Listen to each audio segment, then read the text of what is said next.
Okay.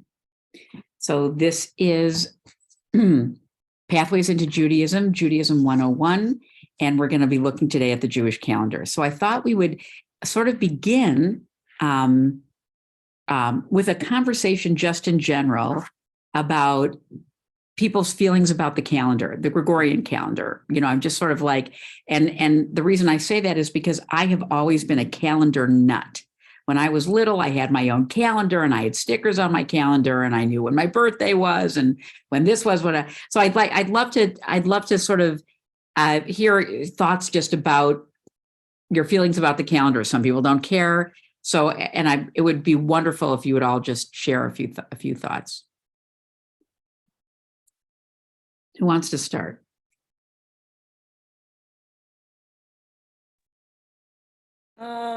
My favorite day on the calendar is the last day of school. Great. Yes, and you probably like mark it and and then how many days of summer until it's wonderful. Thank you for saying that. Joan? Oh, I think you're on mute.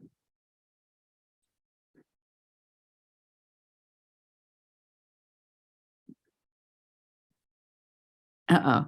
Okay, I'm off mute now. Yeah, you are. Yeah, I don't know. I guess I never thought about how I feel about the Gregorian calendar, but living in this country, I don't feel great about it when, it's Christmas and everybody's off and everything's closed, and Easter the same. Interesting. And we noticed that, and we'll talk a little bit about that. And again, you don't have to, it's okay that you've never thought. I mean, some people I think don't, but but I just think it's an interesting way to sort of open this conversation about, how we think about the calendar.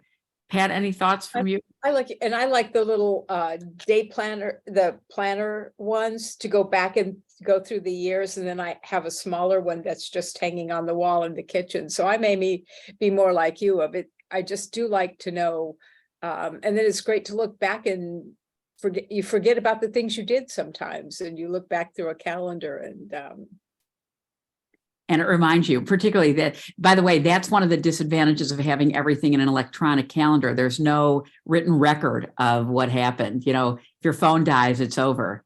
So that's interesting. Mel or Yoni, any thoughts? Maybe it's not Mel, it's maybe Marcia.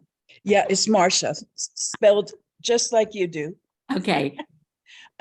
So I just enjoy knowing when things are coming up, like concerts or something special event at the synagogue, and then also, reminders for doctor's appointments and things like that. Sure. It really helps. Okay. So, Yoni, are you able to participate in this conversation?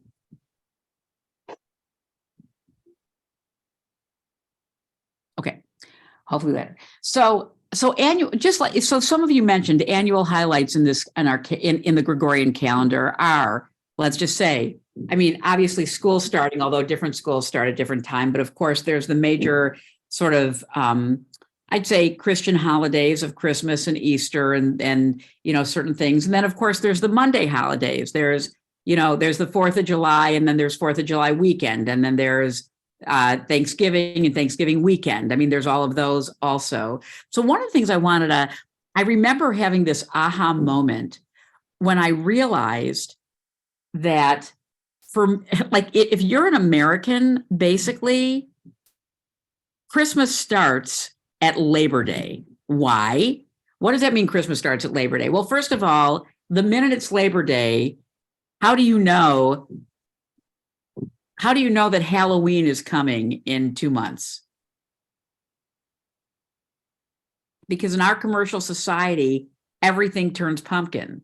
Pumpkin latte, pumpkin this, pumpkin this. I mean, that's just one of the ways that sort of, commercial America, you can already see that the fall is coming because little special foods are introduced and things show up in the dime store, the grocery store, decorations. So, as soon as Labor Day basically has passed and school has started, we're sort of gearing up for our first fall holiday, which is like Halloween, and which is we actually a very religious Christian holiday, which is Day of the Dead, which is November 1st, right? So that's that. But the minute Halloween is over, this country gets immediately focused on Thanksgiving, and and the decorations come out. Again, it's really all about merchandise. I mean, there's nothing particularly religious about either of those holidays, but people talk about it. And they talk about it like, what are you dressing up when you're a kid? What are you wearing for Halloween? When you're an adult, where are you going for Thanksgiving? What are you making? I have a new pumpkin pie recipe. I mean, I know that sounds crazy, but like Thanksgiving's a big deal for a lot of families. It certainly was for mine, And then, of course, what is the day after Thanksgiving? You know it, you love it. You can say it. Don't be shy. Black Friday. Black Friday. Black, why? Because all the stores are in the black because everyone starts their Christmas shopping. Whoa. And, and so immediately it's one building on another.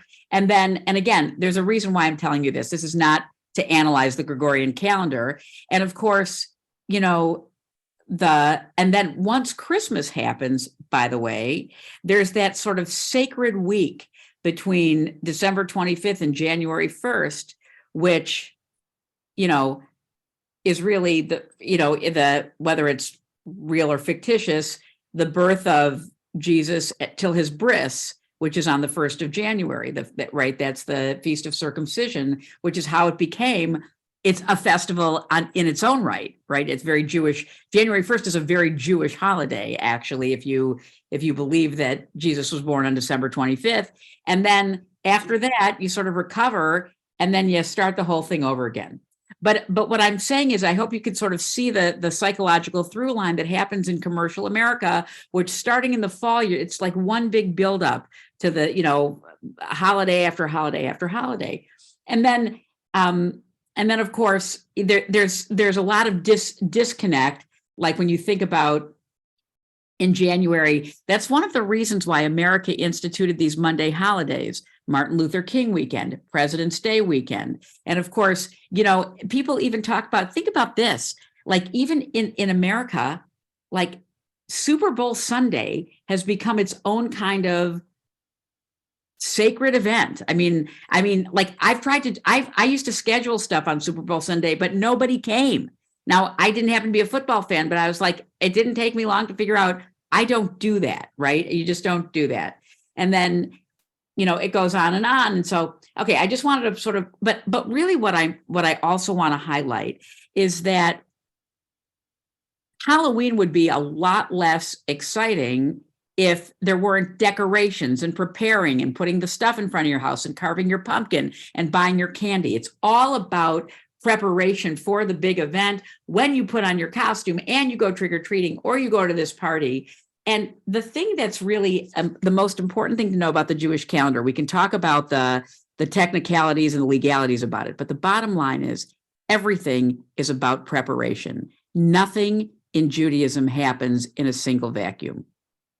And there are many reasons why many Jewish people have lost touch with their Jewish identity.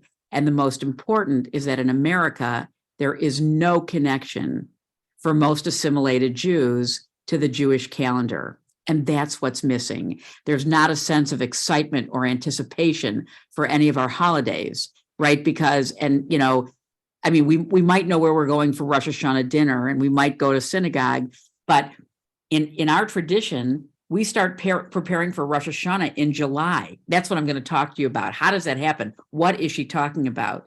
And it sort of starts, very small.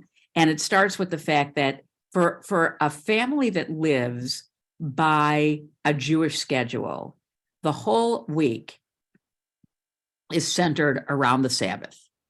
How is the whole week centered around the Sabbath? Okay. So first of all, if you are a Sabbath observer, you do not cook on the Sabbath. If you are a Sabbath observer, you've probably invited people over for Friday night dinner and maybe Saturday lunch. If you're a Sabbath observer, you're going to go to synagogue and you're going to maybe, and you're going to be with family.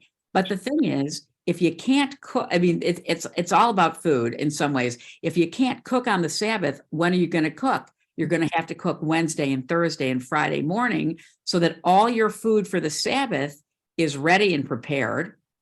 But if you're having 12 people over for dinner, you're not going to just open your refrigerator on Wednesday and go, I'll throw this together. You have to make your shopping list. You have to go to the grocery store. If somebody's bringing something to your house, you want to know what they're bringing so you can make something that's complementary to them. And all of it has to be prepared before Shabbos. So, I mean, again, I'm talking about in a traditional family. So basically what happens is starting on about Tuesday night, people start making their plans for their Shabbat meals and where they're going and who's coming over and what's happening.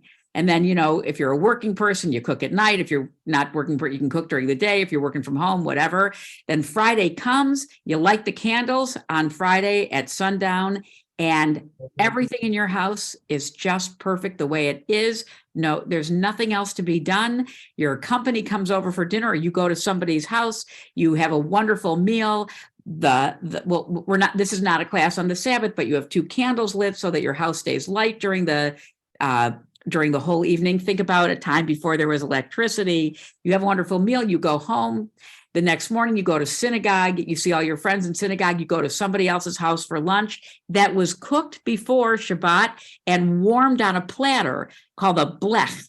You put your hot food for Saturday afternoon on a blech that's been on a low heat all Shabbat because you can't use electricity, and it warms while you're in synagogue. You come back, you have a wonderful lunch, and then you have a third meal, and then and then you have something else. Maybe you go visit friends on the Sabbath, and then when it's dark out, you make Havdalah, and then you start your week again.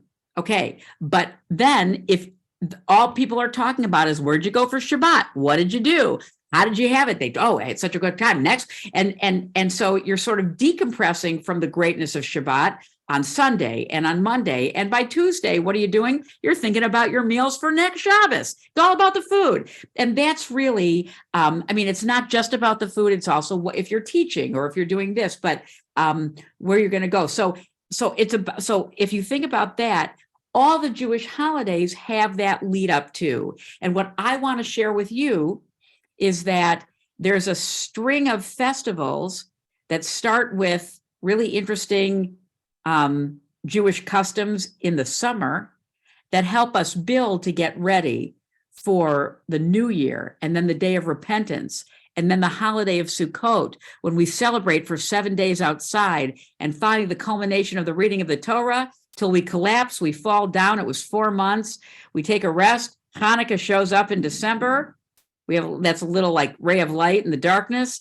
And then the next series of holidays build upon each other. And that's what that's what I want to focus on today. And we're all going to learn all about the Jewish calendar and how it's different and everything. So I want to share some documents with you, and I hope we'll all read together. And I want you to just, either use the hand thing or ask questions. Any questions up till now before I start sharing my screen? Okay, here we go. Hang on.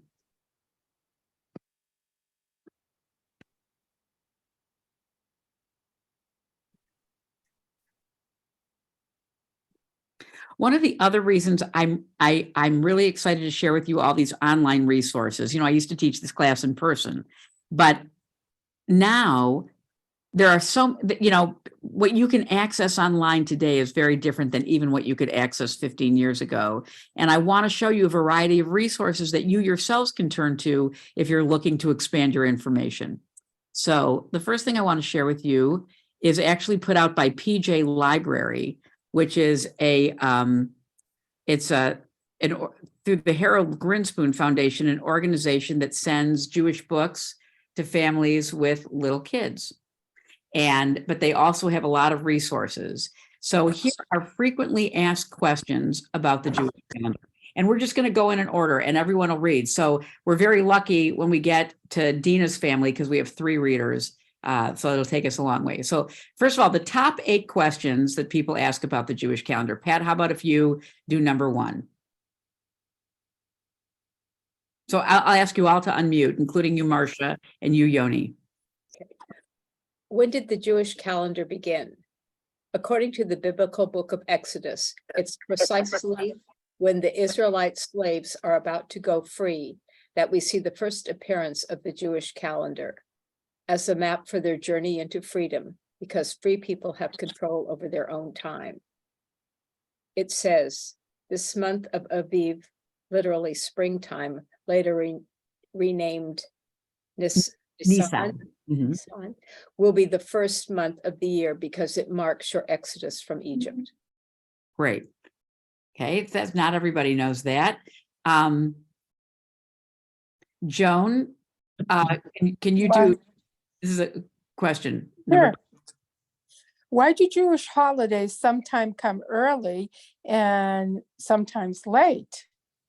Whoa, that's a Gregorian bias. In the Jewish calendar, every holiday comes exactly at the right time and the same time each year. All right, visit PJ Library to learn more. All right. In contrast to the solar or Gregorian calendar, the Jewish calendar follows the moon. A new moon signals a new month, and 29.5 days later, the next new moon and its month comes. To make things round in the Jewish calendar, some months have 29 days and others 30 days. If you do the math, a 12-month lunar year lasts 354 days, 11 days short of a solar year.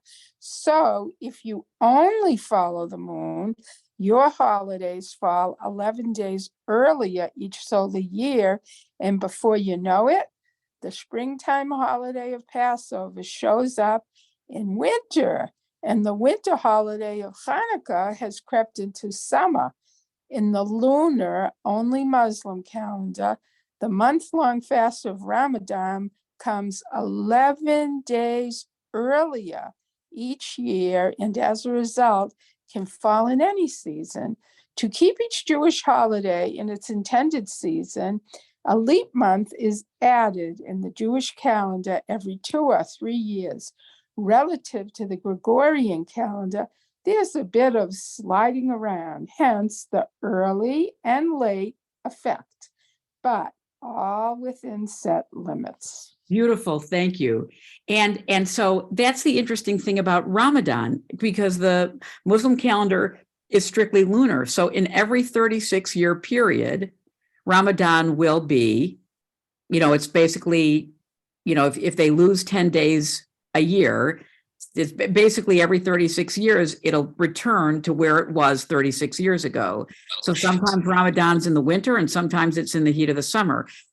For this cycle right now, it does overlap with Passover. It's in the spring, but it's going to be in the summer for a couple of months, and then, for a couple of years, and then it'll get in the fall, and then it'll get in the winter. So it's very interesting. But we can't do that because all of our holidays are agriculturally based, and you can't farm in November. You have to farm in the spring. You have to plant in the spring and harvest in the summer, and, whatever you do in the fall, and et cetera, et cetera. So, and I'll just add this. I'll read this. And then we'll turn this over to Dina's family. In Gregorian terms, what is the earliest and latest the Jewish holidays can fall? It's a fascinating question. Rosh Hashanah, the Jewish New Year, can fall as early as September 5th, which can be Labor Day. And in fact, my first high holidays ever, I davened in 1994. It was Labor Day. I remember that. And as late as October 5th.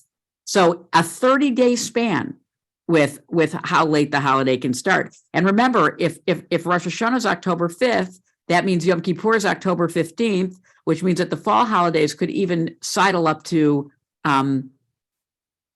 almost November, which is very unusual.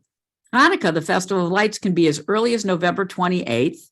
And everyone says, remember the 2013 Thanksgiving, when the second night of Hanukkah was actually Thanksgiving. The actual first day of Hanukkah was November 28th. And as late as December 27th, when there's a Hanukkah Christmas mashup. And finally, Passover can be as early as March 21st and as late as April 20th. Again, there's that that window. There's a 30-day window in extreme situations. I'm going to show you by the end of this session, you are going to know exactly how that happens. And you're going to be like, oh my God, I never thought I'd care. Okay. So, John, do you want to read this one? Why does a leap year, what does a leap year look like in a Jewish calendar? Yeah, so what does a leap year look like in the Jewish calendar? Every 2 or 3 years, to be precise, 7 times every 19 years, the 12th month of the Jewish year, Adar, is simply repeated. A leap year in Hebrew is called a Shana. Shana, I don't know how to pronounce that. I'll say it. Me'uberet. Neuberet, a pregnant year. The holiday of Purim, the festival of Esther's bravery, falls in Adar. In a leap year, when Adar 1st is followed by Deja Vu, Adar 2nd, Purim falls in Adar 2nd. Right. So the interesting thing, it is the 12th month of the year that gets another one of itself. And the actual extra month is the first one, not the second one, because Purim falls in the second one. So, and we'll talk about that. Keep going. Do another one because that was short. All right. When do holidays begin and end? Every holiday, like every day in the Jewish calendar, begins at sunset. Holidays end at nightfall when three stars appear in the sky. Okay, Dina, you want to do the next one? Sure. Sorry, I got to get close. We've got a computer and a TV, so I'm going to get close here. Why do some people celebrate a Jewish holiday for one day and others celebrate the same holiday for 2 days? Existentially, it's because where there are 2 Jews, there are 3 opinions. Historically, though, it's because over 2,000 years ago, it was the job of the High Court in Jerusalem to proclaim a new month based on eyewitness testimony of a new moon sighting. This is a tricky business for several reasons. First, there are cloudy nights. Oi. Second, the new moon appears every 29.5 days, making it unclear which day should be proclaimed as the first day of the month. Third, a totally cool system of signal fires, lighting torches on a series of mountaintops, was the way Jews in outlying communities were informed of the Jerusalem court's proclamation, but distant communities were often too far away to get the flickering message. Should I keep going? Keep going, yep. Okay. At a certain point, the rabbis decided that communities within Israel would keep one day of a holiday, and communities outside of Israel would keep an additional day in order to cover both days on which the holiday could potentially fall. Today, Jews in Israel still keep holidays for one day, except Rosh Hashanah, which is 2, while diaspora Jewish practice varies. Conservative and Orthodox Jewish communities observe 2 days in keeping with the rabbinic prescription, and Reform communities, as well as many other Jews, keep 1. This divergence in practice applies to holidays mentioned in the Bible: Passover, Shavuot, Sukkot, Shemini, Atzeret. Good. But not to Yom Kippur, fasting for 2 days. That's no fun. Or to holidays that were later added to the calendar: Hanukkah, Purim, and Tu B'Shevat. Tu B'Shvat. Very good. Okay. Keep going. All of which is to say, if this year someone invites you to a second Seder ritual meal on the second night of Passover, now you know why. Great. Beautiful. So any questions with those? I mean, again, this is actually very thoughtfully explained. I could explain to you, but it's good to see it. And I will attach these sources if you want to review them, and they're, in your books. Okay, so then there's a the next question: is there a holiday for the new moon? Yes, and in fact, it was yesterday. Yesterday was the new moon of the 3rd month of the year, which is called Sivan, and we call the new moon Rosh Chodesh, head of the month. If a Jewish month has 29 days, Rosh Chodesh is celebrated for 1 day. And I will tell you that the previous month ER is only 29 days. Which means that the 1st of Sivan was Rosh Chodesh. But if the month has 30 days, then it's a 2-day Rosh Chodesh, the 30th day of the previous month and the 1st day of the new month. And, you can learn more about Rosh Chodesh. It says there are 12 months of the year, 13 in a leap year, and lots of opportunities to celebrate Rosh Chodesh.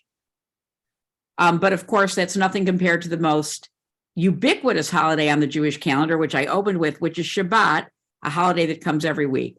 So Naomi, are you willing to read the next? Are Jewish holidays interconnected? Yeah. Are the Jewish holidays interconnected? Is there an overarching structure to the Jewish calendar? There are many connections between the Jewish holidays. The more one celebrates and learns, the more connections one discovers. Here's one helpful way to understand the structure of the calendar. The natural year in Israel divides into two: the dry season, when traditional Jewish prayers bless the dew, and the wet season, when traditional Jewish prayers bless the rain. Two holidays serve as signposts for these respective seasons: Passover, the spring festival of freedom that begins on the full moon of Nisan, and Sukkot, Yep, Sukkot. the fall harvest festival that begins exactly 6 months later on the full moon of Tishrei. September, October, or the Gregorian calendar. Each recalls, or actually recreates, a different historical journey. On Passover, the journey from slavery in Egypt to freedom of the fair side of the Red Sea. And on Sukkot, the 40-year journey through the desert of the land of Israel. Passover is part of a winter to spring progression marked by the series of miracles leading from darkness to light. The progression begins with Hanukkah, which comes in the darkest days of the year and recalls the miracle of oil in the Jerusalem temple that burned for 8 days. This is followed by the miracle of the annual flowering of trees, Tu B'Shavat, in the birthday of trees, the miracle of one woman saving an entire community, and finally the miracle of liberation at Passover. 2 centuries of slavery coming to an end with the parting of the sea. This moment of darkness to light accumulates 49 days after Passover with Shavuot, a moment of collective enlightenment in which the 10 commandments are offered at Mount Sinai, an ethical blueprint for the future. Okay, so pause for a second. I just want you to know, I had never seen this source before, but remember I was talking, think about the through line that they just gave you from Hanukkah to Tu B'Shvat, which is the beginning of spring. That's when the almond trees start to bud, all the way into the holiday of Purim, which is planting season, to Passover, where the first harvest begins and we're liberated, counting 49 days to Shavuot, which, again, we're going to talk about holidays. You don't even have to understand them, but it's just painting a whole through line. And it does the same for this second part of the fall, which we're going to talk about now. But I just wanted to share these initial questions with you. So I'm going to stop sharing for a second and ask you if there are any questions. I want somebody to have a question. Why do they celebrate the holiday 49 days after? Like, is there a reason? Yeah, so so basically we are told in the Torah, and again, you're going to learn this in your class on festivals, that the day after Passover, you start counting 7 weeks of 7 days. 7 times 7 is 49. And what you're doing is, it was, in agricultural terms, it was the beginning of it was the barley harvest. Barley, by the way, people ate barley, but barley, it definitely fed you, but it was also sort of the first grain, not as elevated as the wheat. But because people were so grateful that they could farm in their own land, they would every day bring an offering of barley to the temple as an offering, and it was called an omer of barley. It was like a bundle of barley. Omer means bundle.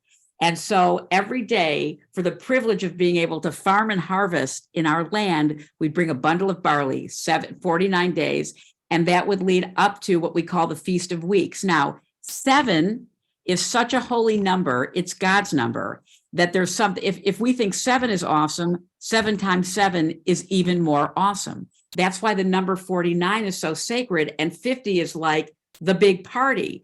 And so on the 50th day, that's when everybody would bring all their first fruits to the temple. And it was another pilgrimage holiday, and people would celebrate. And think about can you just imagine like a gorgeous spring agricultural festival and all the lambs were born and there was milk flowing and people starting to have a lot of money because people were selling their crops. And you know what I'm saying? It was just a festive time to celebrate your bounty, as is Sukkot several months later, a time to celebrate your bounty from the land. However, when we were no longer had our land to farm, the rabbis came up with theological reasons for the relationship between Passover and Shavuot.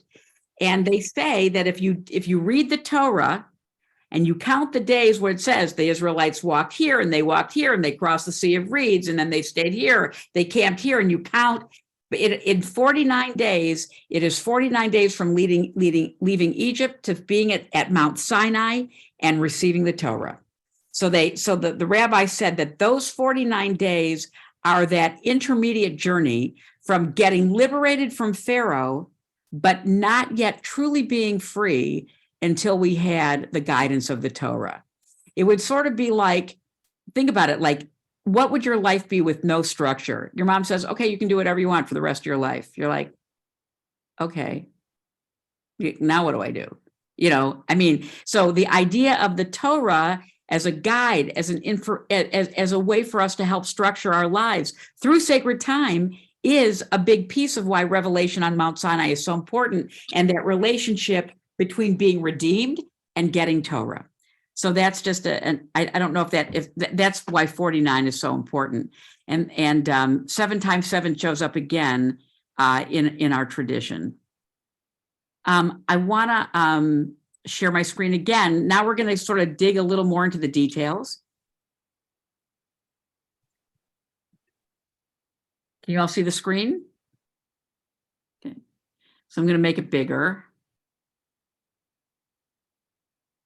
So this is Introduction to the Jewish Calendar. This is a great resource that I really loved how it says. I am actually going to give you names, and I will send you this resource so you don't have to take notes now, but this is going to be like, if you ever went to Hebrew school, this is actually going to feel like Hebrew school for a few minutes. Okay. Marcia, are you there? Can you read the top 2 paragraphs?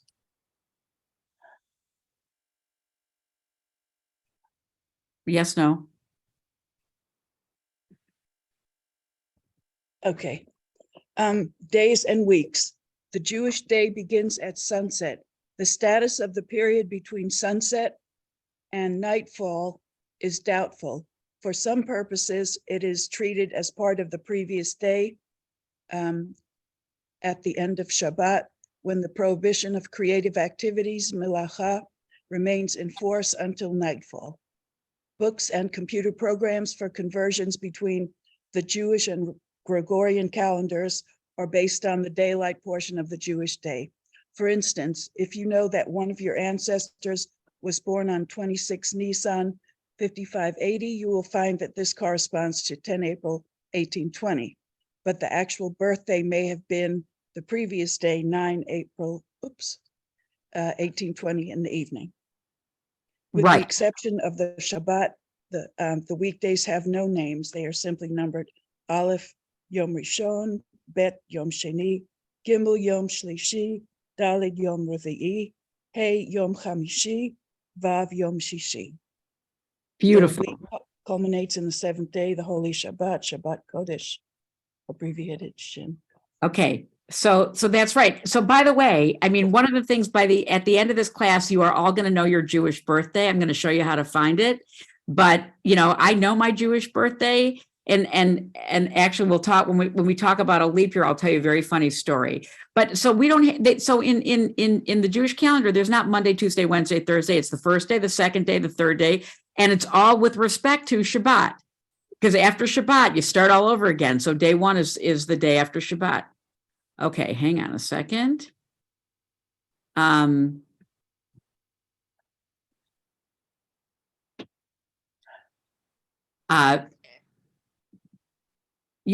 do you want to read, or are you with us?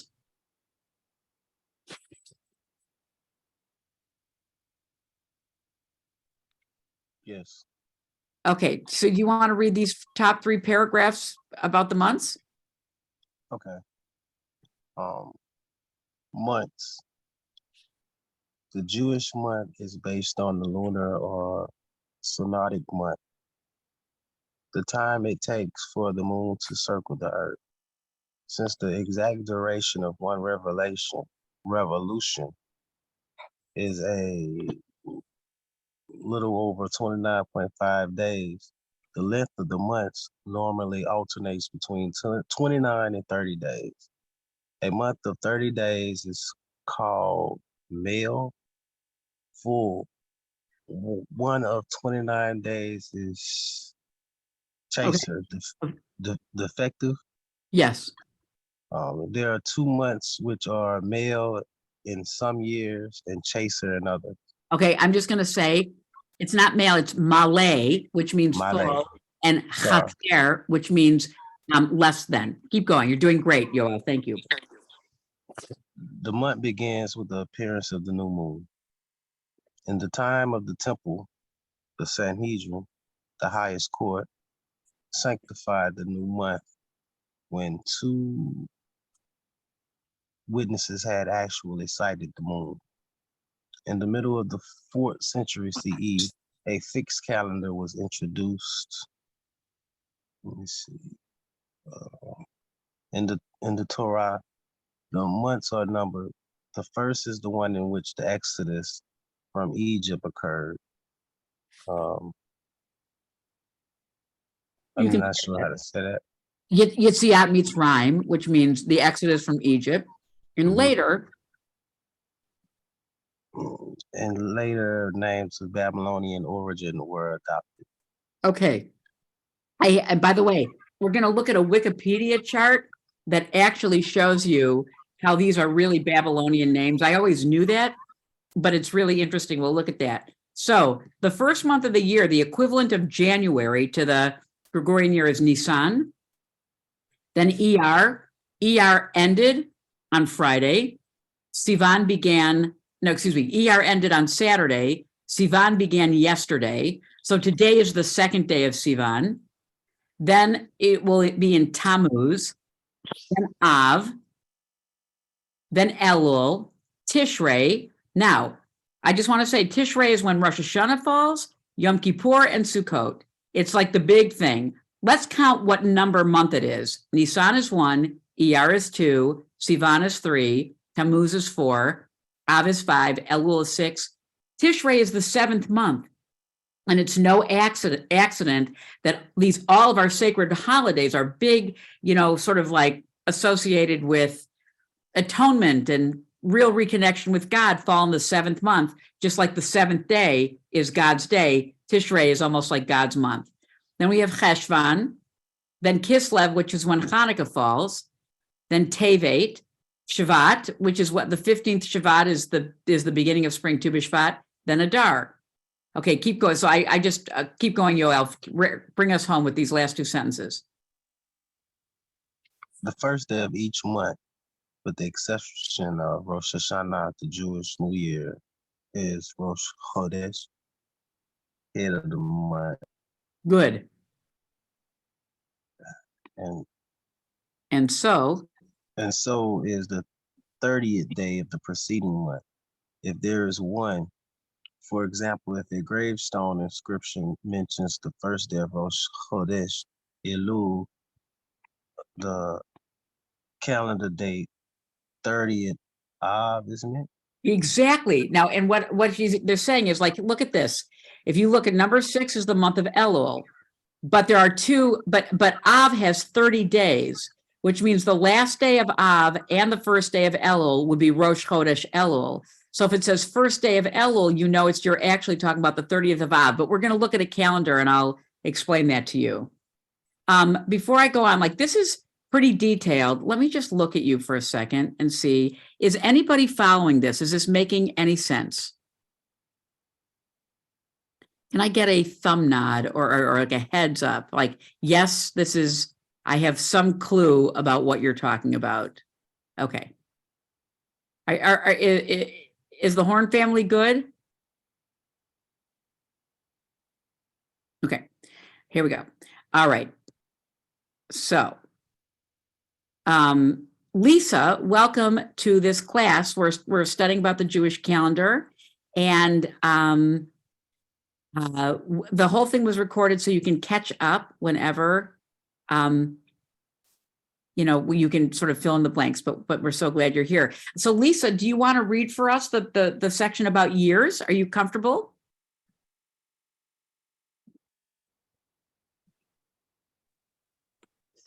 Okay, I'm doing this on my phone. Thank you for welcoming me. I'm not sure. I just walked in the door. So I think I can see everything on the phone.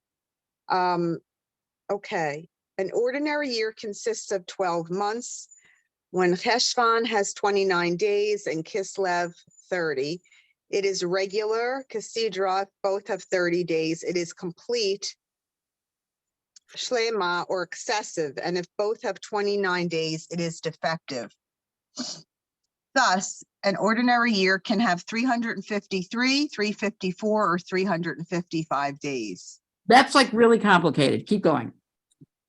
A lunar year of 354 days is about 11 days shorter than the solar year, i.e., one revolution of the Earth around the sun, which corresponds to the cycle of the seasons.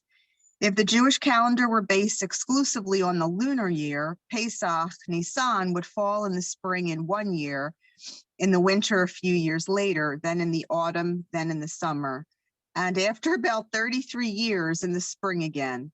But the Torah says that Pesach must be celebrated in the spring, B'chodesh Ha'aviv, Shemot, Exodus 13:4. And so the average length of the Jewish year must be adjusted to the solar year. This is achieved by adding an entire month about every 3 years. In each cycle of 19 years, the 3rd, 6th, 8th, 11th, 14th, 17th, and 19 years are leap years. The others are common years. For example, 5755 was a leap year because it was the 17th year in the 303rd cycle of 19 years. 5755/19 equals 302. 17 divided by 19. Okay, so by the way, and what they're talking about when you say the 303rd cycle since the creation of the world, that's what they're marking. That's why so I just wanted to point that out, that that we, even though of course the world, there was a big bang. I mean, many of us believe that it wasn't like one day there was a world before there wasn't, right? But that's sort of how we count time. So do you have energy to keep going on? Lisa, you're doing a great job. Sure. So the extra month in a leap year has 30 days, or that the year lasts for, did I read this already? I'm sorry. No. Now we're talking about the month. Yeah. Or so that the year lasts for 383, 384, 385 days. It is added after the month of Shvat and is called Adar 1. Yes. Whereas the original Adar of 29 days becomes Adar 2. Purim, which is on the 14th of Adar, is celebrated in Adar 2 in a leap year. Someone who was born in Adar of a common year will celebrate the anniversary in Adar 2 in leap years. But Yahrzeit for someone who died in Adar of a common year is observed in Adar 1 in leap years. So, okay, so we're already getting in the weeds here, and I think we're gonna skip it, but I want to just point out for a second. We're gonna move in and look at a calendar for a second. So I'll look at each other. So for example, my mother passed away in the month of Adar. Okay. And I did not know, like I was very confused because the year after she died was a leap year. There were 2 Adars. There was Adar 1 and Adar 2. And I didn't know if I was going to mark the anniversary of her passing in the first one or the second one. And there's actually 2 different laws about it, meaning there's always, as remember you heard the joke, 2 Jews, 3 opinions. Different rabbis believe different things. But so many people adopt the custom, if somebody passes away when there's 1 Adar, I do her Yahrzeit twice. I go to synagogue twice. I light 2 candles. I do it on the 5th of Adar 1 and I do it on the 5th of Adar 2. And I mean, like who cares? Do you know what I'm saying? I mean, it's not the end of the world, but for somebody who takes a Memorial Day seriously, right, that it was something that I wrestled with and I did a lot of research about. So now, just upon all of our readings, and it's been mostly intellectual, any other questions come up for you? I know, Pat, as I recall, you're sort of learning about Jewish customs, but you don't necessarily live by the Jewish. Am I remembering your story correctly? Correct. I mean, I've always growing up and now have many Jewish friends, so I've been included in many holidays, but they weren't the tradition I was brought up in.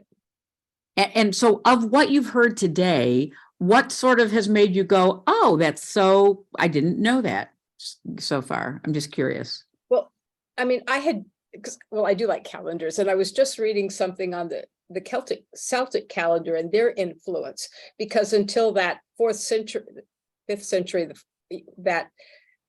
that's when they switched to the Gregorian, when the Romans conquered the world. So the Christian tradition was based on that, and they changed to make it that. Yes. But that's why but Easter is still a lunar holiday.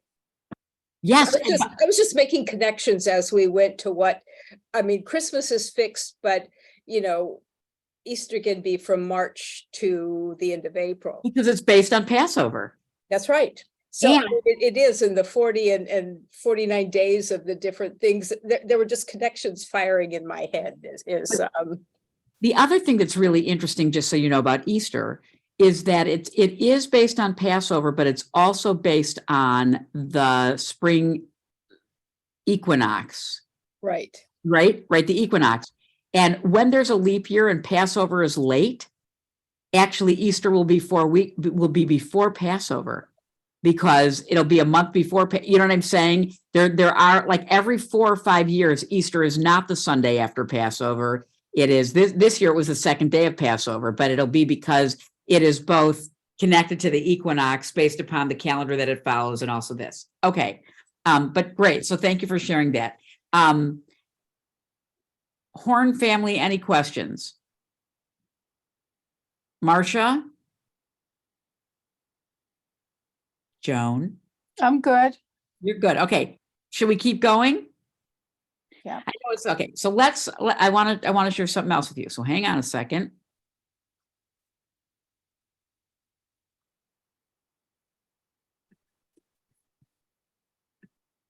So for you calendar geeks like me, my life was forever changed when I discovered HebCal. My friends, welcome to HebCal, which is short for Hebrew calendar. And so Hebrew calendar, you can do so many great things with HebCal. Let's go back this way. So, I just lost it. So I'm going to Google HebCal. I'll just do this. And I'm going to click on, can you see where it says Jewish calendar 23 diaspora? Mhm. Okay. Now, at the very top, it says download print settings. I can, click whatever I want, right? And at the very top, it says holidays, date converter, Shabbat. What Torah reading are we reading? Remember a loved one's yort site. You can sort of put it in. You could say my mother died on the 3rd of March in 1989. It would tell you what Hebrew date that was, and then when her yort site is for the next 100 years. That will do that for you, about and help. So for instance, Joan, I can find your Hebrew birthday. Do you want me to can I find your Hebrew birthday? Well, I'll find remember at the very end, Joan, I'm going to find your Hebrew. Well, I'll find your Hebrew birthdays, but look at this. So now we have January 2023. I'm just looking at HebCal. So let's say you wanted to know, let's say Naomi wanted to know when Passover was. I don't know why she wanted to know it. She could go to HebCal and just look. And so look at this. So we have, the reason this says Asara B'Tevet is because this is a minor fast day. Okay. So, and then the reason this says Shabbat Mevarchim is because you say a special prayer in synagogue on the Sabbath before the new moon, and the new moon of Shabbat, Rosh Chodesh Shabbat, was on January 23rd. Let's look in February. this was Shabbat, and the 15th day of Shabbat, Tu B'Shvat, was on February 6th. That was the beginning of springtime. Okay. And then we had 2 days of Rosh Chodesh Adar, right? And then we went into March, and we had the fast of Esther, and then Erev Purim, and then Shushan Purim, and then the new month of Nisan, which meant that Passover was going to be 14 days later, and lo and behold, and again, when it's a new moon, it's a sliver. Also, the festival, Passover and Sukkot always fall on full moons. So we're looking now, right? So we could see day 1 Passover, day 2 Passover, day 3 Passover, day 4, day 5, day 6, day 7, day 8. In Israel, they only do 7 days. They don't do 8. It's a long story. So just so you know, and then there are other holidays like Holocaust Remembrance Day, which happens, just a few days after Passover. And then like basically Israel's Veterans Day, and then their Independence Day. And then you have Rosh Chodesh Iyar. And then you can see that yesterday was Rosh Chodesh. This is today. This is why it's yellow. This is today, Rosh Chodesh Sivan. And then the holiday of Shavuot begins Thursday night, and the 2 days of Shavuot are Friday and Saturday.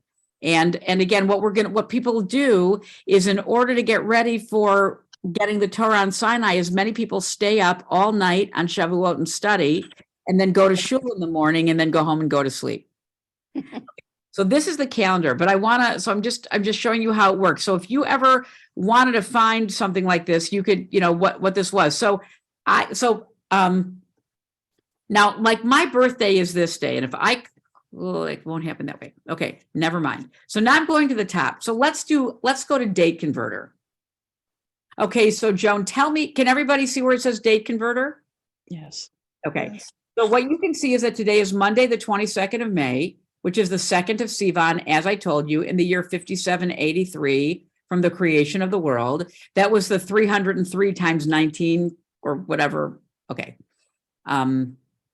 So now it's the 46th day of so Naomi, we are on the 46th day of the 49 days of counting the Omer. Okay. And, okay. So Joan, tell me what day you were born and what year. Okay, so the day is 23. Yep. The month is July. The year is 1950, 50. Okay. Do you happen to know what time of the day you were born? I actually don't. Okay. But let's assume I was born at 8 in the morning. Perfect. So now I'm going to convert to Hebrew. Oh my God. You're born on Tisha B'Av. Oh my God. My husband was born on Tisha B'Av. And not only is that incredible, I mean, and my husband's an August birthday. And so I want to show you, like, first of all, we're going to talk about, like, this is like, we're going to talk about the cycle of the calendar year, but this is the saddest day on the Jewish calendar. And we start getting ready for this day. We fast. It's a 25-hour fast, just like Yom Kippur. There are 2 fasts. So one on Tisha B'Av and one on Yom Kippur, and they're connected. So this is very interesting. But you're born on July 23rd. My husband, Scott, is born on August 7th. He's also a Tisha B'Av birthday, which means probably that Scott was born in a leap year when it was pushed later, and you were born in a common year when it was no leap year. But you will always know that that's an amazing thing. I never knew that. I was born on such a sad day in Jewish history. No, I was very happy because they say the Messiah is going to be born on Tisha B'Av. Joan. Maybe I'm the Messiah. No, I know. Okay. Your hand is raised. Yes. Is that the date where you live? I mean, before sunset and sunrise, where you're actually at that time? Yes, great question. Exactly. So for example, my son, so here's an interesting story. I'll just share this with you. Before I tell you the story of my son, who else wants to know their Hebrew birthday? Say it, just call out. Mute me. Here you go. Okay. Can I know mine? What's your real birthday? It's January 3rd, 2005. This is my favorite thing in the world. HeapCal date converter. Okay, January 3rd, 2005. Dina, do you know what time she was born? 6:05 p.m. So it was after sunset. It was dark when she was born in January, I'm sure. Would you say that Yeah. that's probably true? Probably, yeah. So we're going to click after sunset. Now look at this. So you are born on the 23rd of the month of Tevet, which is the month after Hanukkah. I mean, it's just, there you go. And, but if it hadn't been after sunset, if it had been, let's say 12 noon, you would have been on the 22nd of Tevet, because our holidays begin at night. So exactly like Pat asked, because it was 6:05, if it had been 6:05 in June, it would have still been the previous day. But because it's January and the sun probably set at, 5:30, then that's why we ask after sunset. That's also important for your sites too. Does that make sense? Okay, so here's something interesting. So we can do everybody's Hebrew birthday, but one of the things I wanted to share with you is that my Jewish birthday is the 8th of Tammuz. I'm a June baby, 8th of Tammuz. I was born June 22nd. My son was born July 8th, and his birthday is the 4th of Tammuz. So he was born almost a full 2 weeks after his birthday is 2 weeks after mine, but his Jewish birthday is 4 days before mine. That's just to show you how the leap years, he was born in a leap year. I was born in a common year.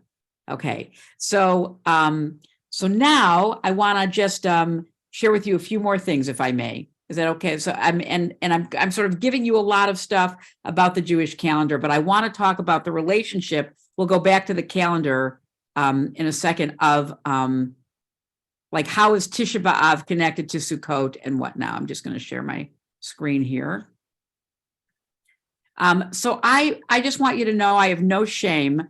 I do rely on Wikipedia a lot. I find that their information is generally, certainly when it comes to basic Jewish knowledge, pretty accurate.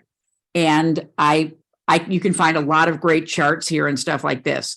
So we used PJ Library. We used something called Jewish Gen. We're using Wikipedia, we're using HeapCal. I use all of those resources. So anything you want, I mean, the truth is there is nothing that we could want to know that we can't find something about anymore. That's also really different. That's the product of the time we live in. Okay, so I'm going to read a few things. The present Hebrew calendar is the result of a process of development, including Babylonian influence. Until the Tannaitic period, which is basically from the year 10 of the Common Era to 220, the first 200 years, basically, as we'd say, like after the birth of Jesus, if that's how we look at zero, the calendar employed a new crescent moon with an additional, so remember, that's the new moon, that's the crescent moon, that's the new moon, with an additional month normally added every 2 or 3 years, which we just talked about. Those are the 7 years and 19 where we add a whole month, to correct for the difference between the lunar year of the 12 months, etc. Through the Talmudic period, also known as the Amoraic period, this system was gradually displaced, this is so interesting, by mathematical science of the Metonic cycle that we use today. So again, Judaism has always adapted with science. Like we before we had science, we sort of figured it out based upon witnesses and looking at stuff, but we evolved. The principles and rules were fully codified in the 13th century by Maimonides, Reb Moshe ben Maimon, in the Mishnah Torah in the 12th century. He also replaced counting years since the destruction of the temple with the modern creation era Anno Mundi. So, okay, that we learned about this. We learned about all this. Okay, so you can learn about the basic chronology, the month names. Here's something very cool I just want to share with you. Biblical preferences to the pre-exilic calendar include 10 of the 12 months identified by number rather than name. It says in the first month, second month, third month. Prior to Babylonian captivity, there were only 4 months referred to in the whole Tanakh. The only one in the Torah is Aviv, and it says you can find that in Exodus 12:2, 13:4, 23:15, 34:18, and in Deuteronomy. Then the second month, Ziv, we can find in 1 Kings chapter 6. Etanim is in 1 Kings chapter 8. And Bul, the 8th month, 1 Kings 6. So that's all we know. The months didn't have names. They were 1, 2, 3, 4 from our liberation from Egypt. All of these are believed to have been Canaanite names. The last 3 of these names are only mentioned in connection with the building of the first temple. And this guy, whose name I Ulfgard, suggests that the use of what are rarely used Canaanite names indicate that the author is consciously utilizing and archaizing terminology, giving the impression of an ancient story, meaning the author of Kings invoked these names to make it seem like it was older than it was. This is really cool. This is what I want to show you. During Babylonian captivity, the Jewish people adopted the Babylonian names for the months. The Babylonian calendar descended directly from the Sumerian calendar. Again, you could go down a rabbit hole. You could learn about the Babylonian calendar. You can learn about the Sumerian calendar. You can all of these ancient Near East calendars. These Babylonian month names, such as Nisan, Iyar, Tammuz, Av, Elul, Tishrei, and Adar, are shared with the modern current Syrian calendar used in Arab-speaking countries in the Fertile Crescent, and the modern Assyrian calendar, indicating common origin, meaning we're all part of a Semitic culture. And the Israelite people are one of many Semitic cultures. The fact that we've endured and evolved and morphed all over the world is sort of one of the magical and mysterious things about our survival over the years. But I just wanted to show this to you because I thought it was so interesting. So we talked about it, right? That we talked about that the months are numbered 1 through 12, right? 1, 2, 3, 4, 5. The first one is Nisan. The notable holiday is Passover because that was when we were liberated. It's also our spring holiday. But look at the Babylonian analog is Nisanu. I did not know that until I saw this chart. The month we just finished is Iyar, the second month, and this was Ayaru. The third month is Sivan, which started yesterday. This is different, interesting. This is Simanu, and the holiday of Shavuot is gonna come start on Thursday. But look at Tammuz, looks Dumuzu, Av, Abu, Elul, Ululu, Tishrei, Tashritu. You can hear that. Marcheshvan, Arach Samna. I mean, there's probably something called Bull in Kings, 638. Kislev, Kislimu, not exact. Tevet, Tevetu, Shvat, Shabbatu, Adar 1, and then Adar 2, and Adaru. So I wanted to share that with you. And then there were talks about past methods for dividing years, past methods for numbering years. Again, you could go down a big, big rabbit hole. And so we're going to stop there for a second. And I want to go back to the calendar that I was showing you that looked like a calendar and explain to you the sacred periods of time that link all these holidays together. And just by way of that, there was a very interesting book that came out by Rabbi Alan Lew, may he rest in peace, called This is Real and You Are Completely Unprepared. And that is one of the greatest books I've ever read. Let me say it again. This is real and you are completely unprepared. And what he's talking about, it sort of plays upon what I was saying, that every major Jewish moment requires preparation. Everything has a lead up. There's a whole story behind it. There are things that happen to prepare us, but most Jewish people don't give themselves that time to really think about all of the special religious underpinnings of the things that we do. So let me talk to you about how and what it's about. This is real, is about the incredible nature of Yom Kippur. but how everything leading up to Yom Kippur and then what follows Yom Kippur is a spiritual journey. And I'm going to take you on that spiritual journey right now. You'll see what Alan Liu was talking about, even though I thought about this before him. But I'm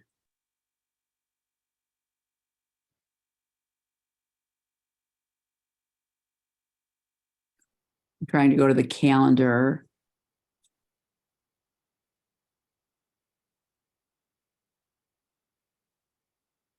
Well, I'm going to share this with you for a second. This is also really interesting. So this is the Jewish holidays and when they fall for the next 4 years. Okay, so let's look at this. You all see this?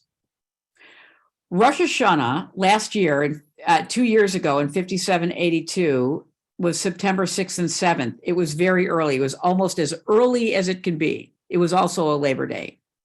Last year it was September 25th, 27th. There was a leap year and it pushed up everything.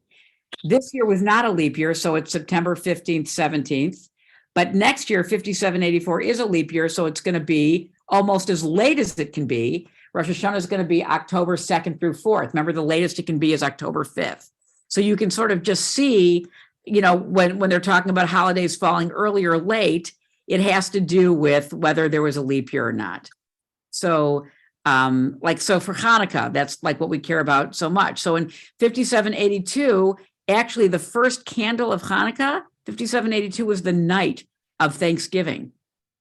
And then it went till December 6th, very early. This past year, it was 18 to 26. This year it's going to be 7 to 15, but look at this. It's going to completely in 5785, 24, 25, it's going to be exactly when Christmas is, December 25th to January 2nd. That's about as late as it can be. So you can see that. And then so let's look at the major holidays together for a second. Major holidays are Rosh Hashanah, which is the beginning of the 7th month, which is the holiest month. Then Yom Kippur, which is 10 days later. Then Sukkot, which is 4 days after Yom Kippur, which lasts 7 days. Then the 8th day is Shemini Atzeret. That's the day we pray for rain. Rain is a very important aspect of our tradition. Then the next day after that is Simchas Torah. That's basically the 9th day of Sukkot. And then then we wait a few months, and then we have a month, and then we have Hanukkah. And then the holiday of Purim, Passover, Shavuot, which is Thursday, and then Tisha B'Av. Okay. Now, Tisha B'Av is the beginning of the journey to Rosh Hashanah, but we're just circling back. Then we have smaller holidays. We have 4 minor fast days. We have Tu B'Shvat. We have the days of the Omer. We have Slichot and a couple, and then we have these minor fasts. So I just want to show you these minor fasts are the fast of Gedalia, the 10th of Tevet, the fast of Esther, the fast of the firstborn before Passover, and the 17th of Tammuz. Okay, so now I want to go to the calendar. So let me just find.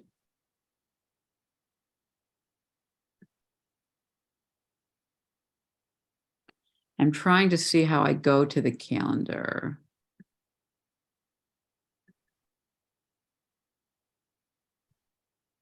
Hang on a second. I want to go back to the calendar.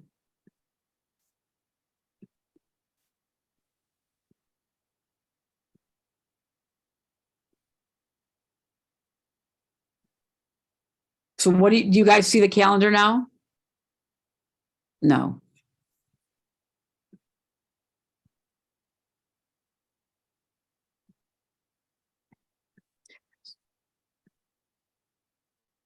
Do you see the calendar now? Can I hear a yes? Okay. Yes. Okay. All right. So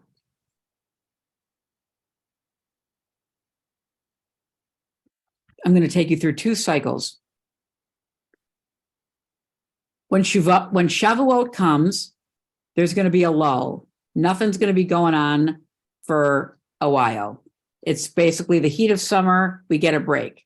Now, there's the new month of Tammuz, nothing's going on in June. This is very important. This is the fast of Tammuz on the 7th day of Tammuz. It falls exactly 3 weeks before Tisha B'Av, which is not only Joan's birthday, but the saddest day on the Jewish calendar year. It's the day that we collectively mourn for all the tragedies that have befallen the Jewish people. The truth is, so many tragedies have befallen the Jewish people throughout history that if we actually mourned for every anniversary, we would be mourning every day. Horrible things happen throughout history. I mean, just think about the 6 years of the Holocaust, that there were hundreds of, thousands of Jews went up in smoke every day for years. So, I mean, that alone, is a horrific, thing to imagine.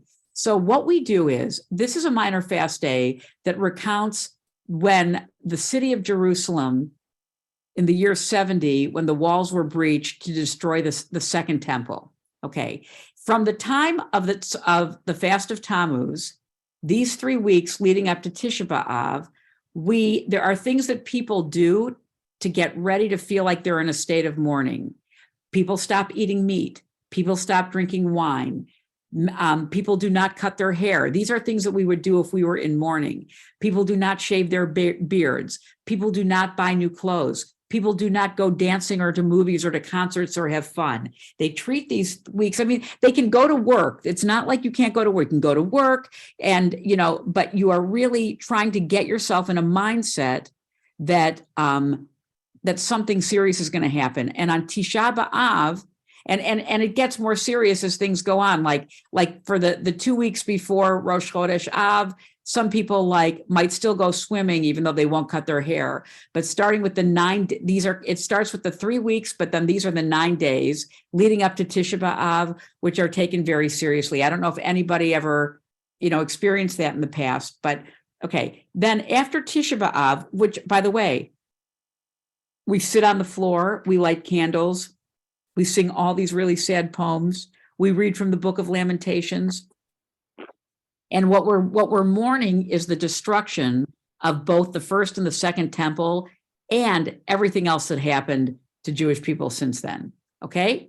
But then the Shabbat after Tisha B'Av is called Shabbat Nachamu, the Shabbat of comfort. And it's the first of 7 Sabbaths between Tisha B'Av and Rosh Hashanah, where we find comfort in each other and in the redemptive nature of life. And the message here is that we are not meant to mourn in perpetuity. There is a time for mourning, just like it says, right? But that we are supposed to live with joy and always looking to the future. So let's count the weeks between Tisha B'Av and Rosh Hashanah.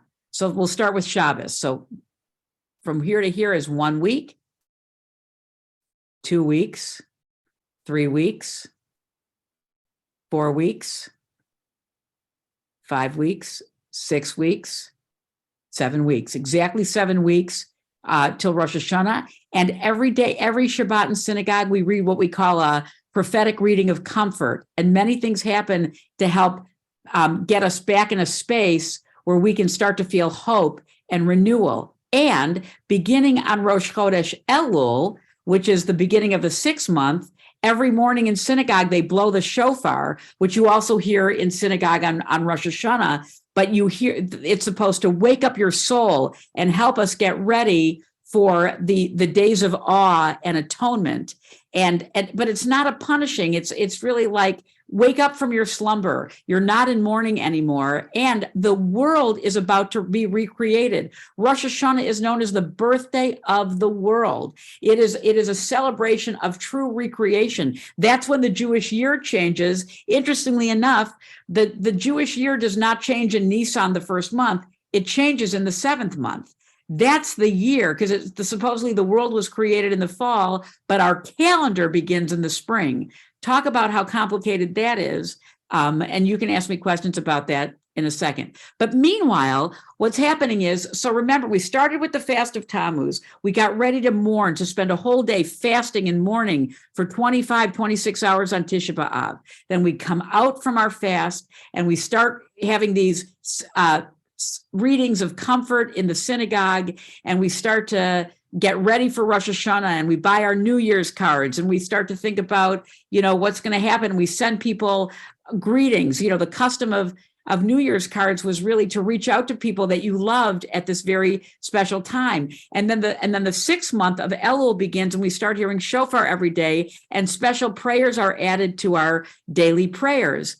And that happens for, starting on the 1st of Elul. Remember, because there's 2 days of Rosh Chodesh Elul, this is actually the 17th here is really the 30th of Av, and this is the 1st of Elul. And then even more so, on the Saturday night before Rosh Hashanah, we have Slichot. We have these very special service that happens at midnight. And we start singing some of the prayers that we're going to hear on Rosh Hashanah and Yom Kippur to sort of get our mindset ready and, all of that. And then comes the new year, and it's a joyous holiday. Rosh Hashanah is a day of remembrance. It's a day of celebrating the world's birthday. It's really like the ultimate Rosh Chodesh, because it's the Rosh Chodesh of the 7th month.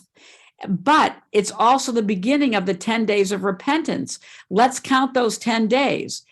Day 1 is first day Rosh Hashanah. Day 2, second day. Day 3, third day. 4th, 5th, 6th, 7th, 8th, 9th, 10th day is Yom Kippur.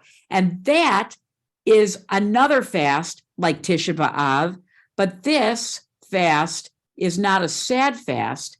Yom Kippur is a happy fast. If you've been doing your work and you've done your soul searching and you've asked forgiveness from everybody and people have given you forgiveness and you've been able to find new purpose and make New Year's resolutions that you really care about, and you really kind of, as we say, really, do an internal cleansing. When you fast on Yom Kippur, it's a fast of joy. It's a fast of feeling so close with God. It's wearing white as if it's almost our renewal of vows with God, like a wedding day.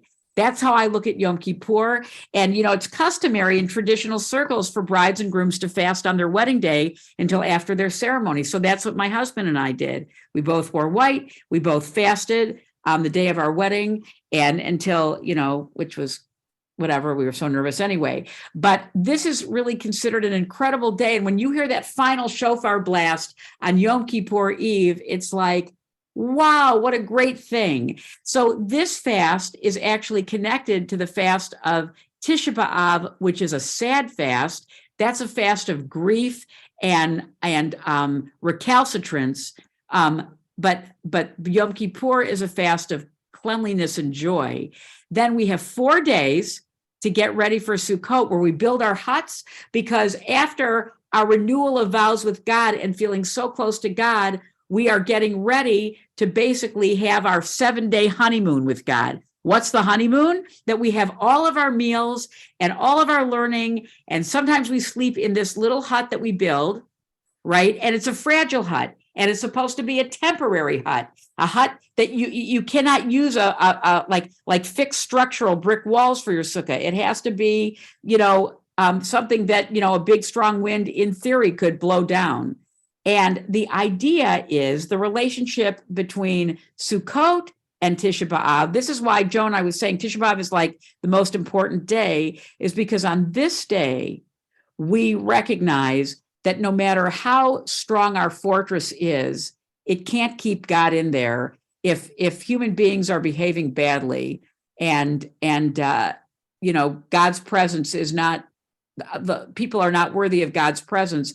Tisha B'Av reminds us that just because you have a beautiful, big, well-built structure, it doesn't mean there's holy things going on inside.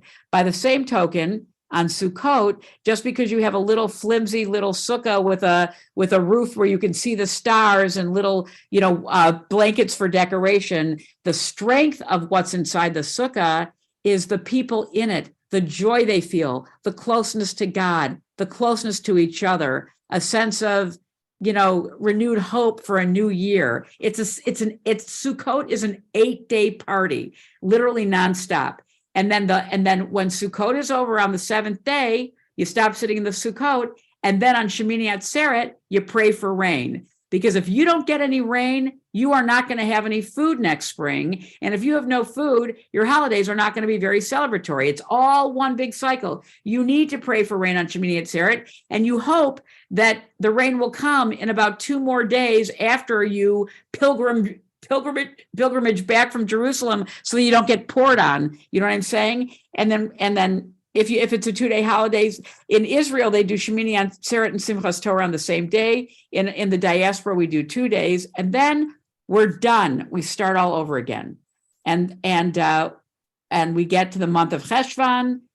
Some people call it Mar Cheshvan, bitter Cheshvan, because there's no holidays in Cheshvan. It's just, and by the way, you're so exhausted from this holiday and this holiday and this holiday and this holiday. You're like, these holidays are killing me. I don't want any more holidays. And so you have no holidays until, and you get like a 2-month break, and then you come to Hanukkah.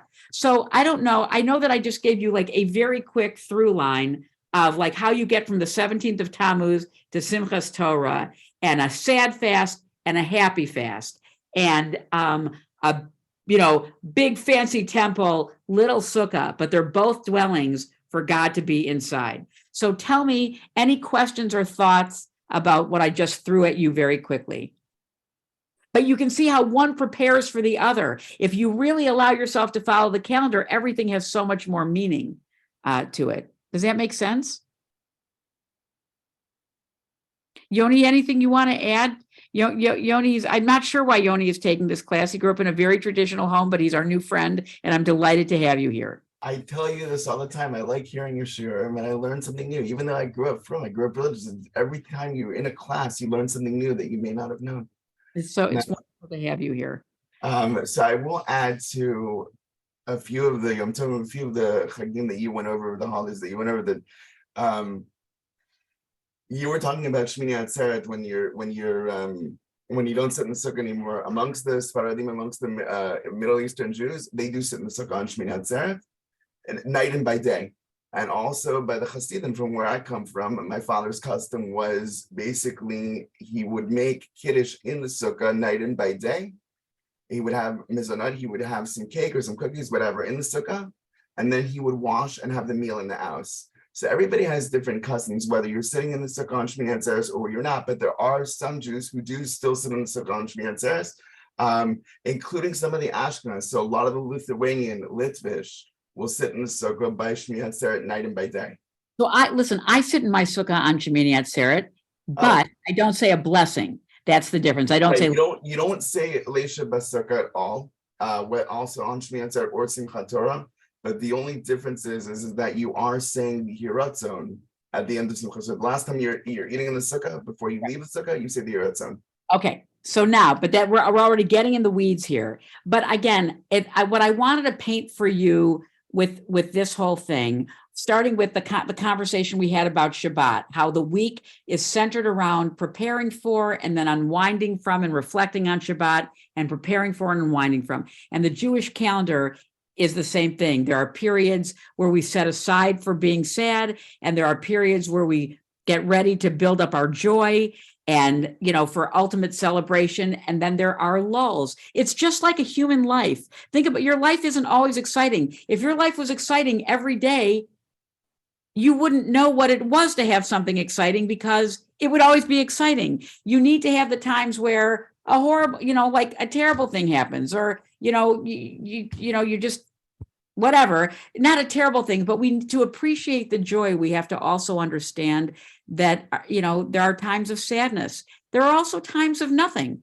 Sometimes it's just okay. How are you? I'm okay. I'm not great. I'm not terrible. I'm just okay. And the Jewish calendar reflects those human emotions. There are high points and relaxed points. And, so you have a sense of the 12 months, sometimes 13. You now have a sense of how we keep time, how our days start at night. I mean, tell me, if you would, tell me something you learned today that you did not know before, just to wrap up. And then I'll share these sources with you. Just one thing. It doesn't have to be huge, just something you thought was interesting. Lisa, I don't know, I know you came in late, but was there something that you heard that was? I guess I didn't really know much about the leap years and things like that.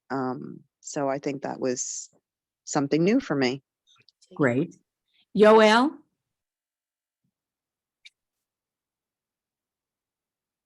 It was the same with me learning about a door too, the leap year, adding the extra month.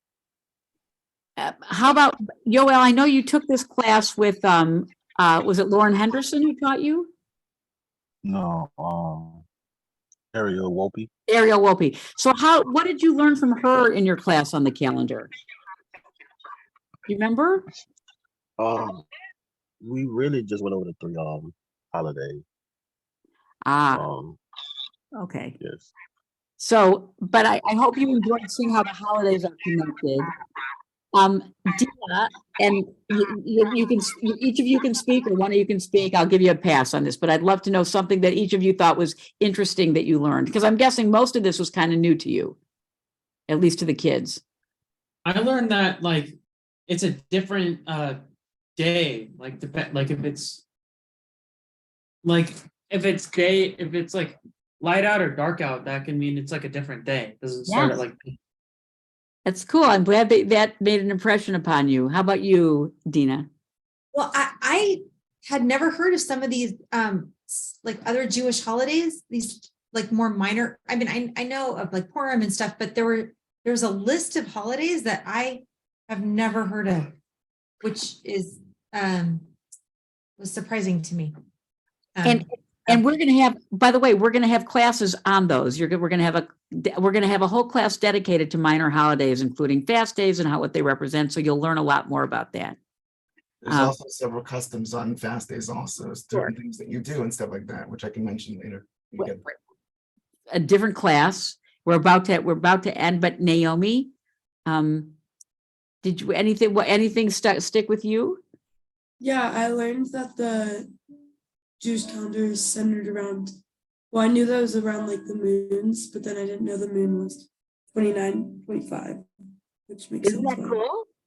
Yeah. That's wonderful. Pat? Also the days, but what I found interesting was the thread putting it all together in the cycle. Yes. Thank you for I'm glad. And finally, Joan, anything happened for anything that you learned that you thought was interesting?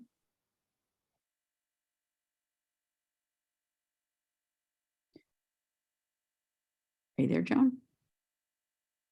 Okay, her picture's dark. Can I ask you a really geeky question? Yes, of course. Since it's so based on the seasons, is it the same in South America? Such a great question. If you live, let's say in Australia, your holidays are all based upon what's happening in Israel. Meaning, so even if you're in a different hemisphere and it's, winter when it's supposed to be your summer, they actually follow the calendar of the northern hemisphere, I would say. Does that make sense? Yeah. And the other question is like, what happens? When does Shabbos start and end in the North Pole? Like when it never, like in the middle of the summer when it's never dark. How do you figure that out? There's all these Jewish law that's been worked out so that people can still have some kind of Shabbos. You know what I'm saying? Shabbat. First of all, in the winter when it's always dark, or in the summer when it's always light. And so you go by the practice of the nearest very big city. So I think it would be like Anchorage, Alaska, or something like that, or, somewhere in Sweden, if, depending on where you were. And you would follow those times, even if it never got dark, like that kind of thing. And because again, it's so sun and moon based. So what if you live in a weird part of the world? Like, what are you going to do? It's a great question. I didn't even know that. I didn't even know that at all. Yes, that's I just learned something new. Thank you very much. Welcome. Okay, everybody. Well, listen, that was a lot of information. I will send you the links to some of these, the things that I shared in case you want to look at them again. Next week, I forget what Daniel's teaching you. I can look at the syllabus. I don't know if anybody remembers, but he will be your instructor. And I just want you to know he is such a good teacher. You are in for a great treat. But my only advice to you is sometimes he, if he's saying something that's not basic enough, like if he's making assumptions, raise your hand and go, I don't know, like I have no idea what you just meant by that. Okay. And he Yeah, when will, he elaborates too long and it's sophisticated. I get it. he's really smart though. He's a great teacher. I could tell. Thank you for coming, everybody. Have a wonderful week. And I want to wish you all a happy Shavuot. Shavuot is Thursday night. And if you can, and there's some great learning online. There's like going to be great teachings online and just, and you're supposed to eat, the last thing I'll say is on Shavuot, you're supposed to eat dairy. There's a lot of reasons for that. But one is that, one they say is that Torah is such a nurturing substance. It's like mother's milk.